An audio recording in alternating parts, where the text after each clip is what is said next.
Сәлем достар.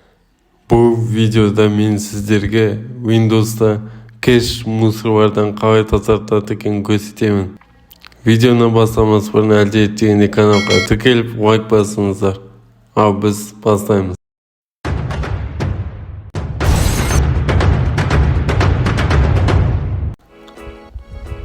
Кэш мусорларды көру үшін ең алдымен Windows R'ді басып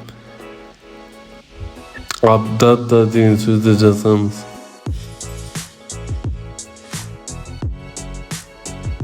Мұнда системіне файлдар тұрады. Update'ның ішіне кіреміз. Local деген папканы ашамыз. Ішінде temp деген папканы ашамыз.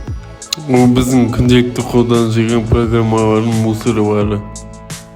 Өшірсеңіз ішіне етпейді. Ctrl-ны басып, Shift Delete басамыз. Толықтай өшіреміз.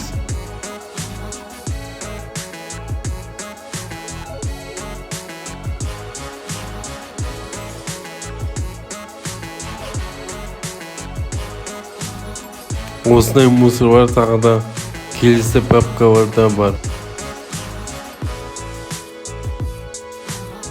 Этот компьютер, пока не дискісі, Windows деген папканың ішіне кіреміз. Temp деген папканы табамыз.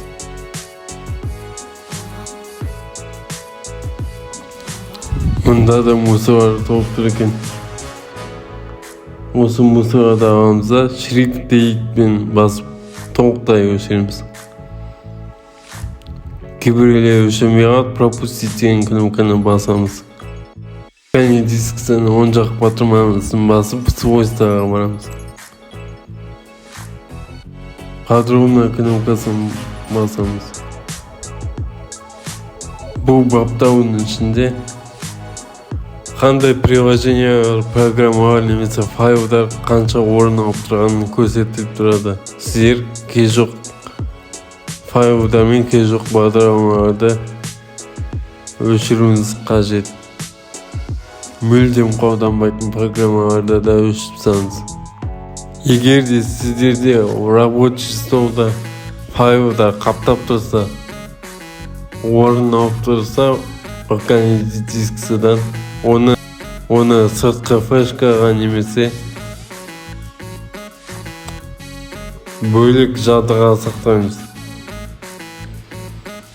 Осымен видео аяқталған жоқ. Осындай қызықты мәліметтер ұнаса, лайк басып, подписка жазып,